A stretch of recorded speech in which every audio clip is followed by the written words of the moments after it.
ಈಗಾಗಲೇ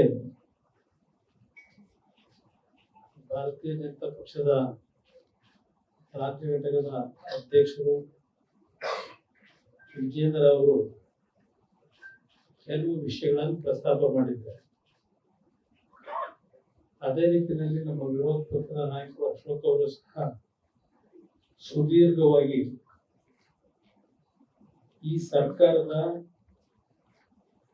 ಬಂಡತನದ ತೀರ್ಮಾನಗಳು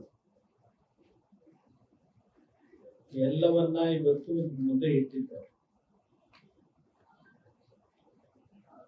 ಇವತ್ತಿನ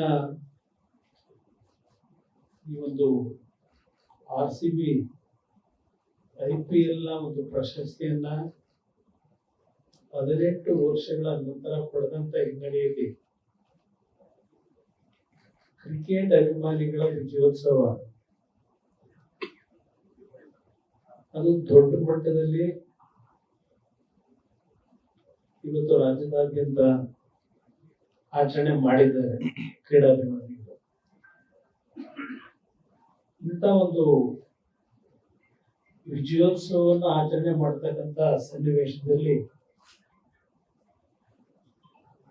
ಸರ್ಕಾರದ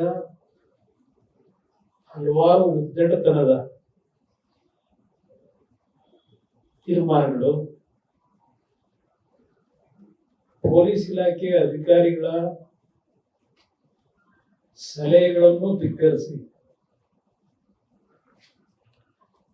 ಇವತ್ತು ಅಮಾಯಕ ಕುಟುಂಬದ 11 ಜೀವಗಳ ಬಲಿಯಾಗಿದೆ ಅಂತಕ್ಕಂಥದ್ದು. ಅದಕ್ಕೆ ಮೂಲ ಕಾರಣ ರಾಜ್ಯ ಸರ್ಕಾರ ಅಂತಕ್ಕಂಥದ್ದನ್ನು ಹೇಳಕ್ಕೆ ಬಯಸ್ತೀನಿ.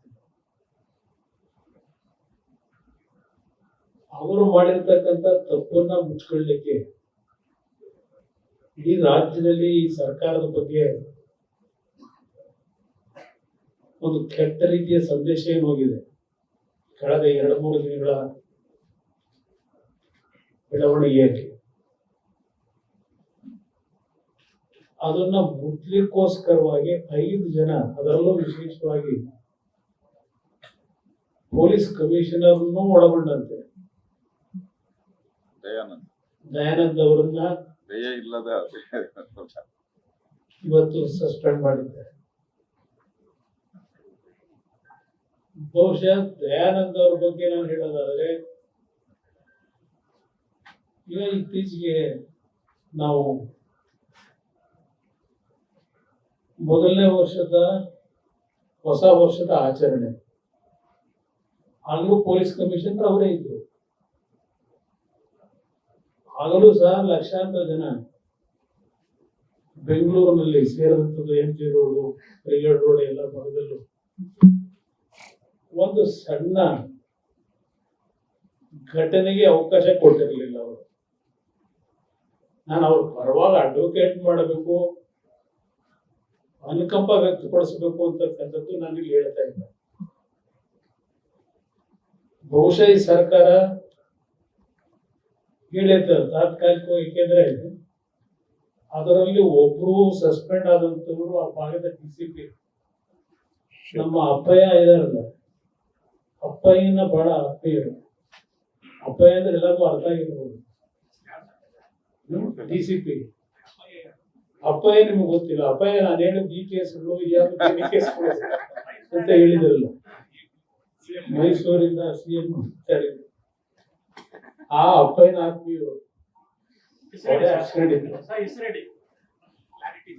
ಕ್ಲಾರಿಟಿ ಏನು ನಿಮ್ಗೆ ಗೊತ್ತಿರುವ ಅಪ್ಪಯ್ಯ ಯಾರು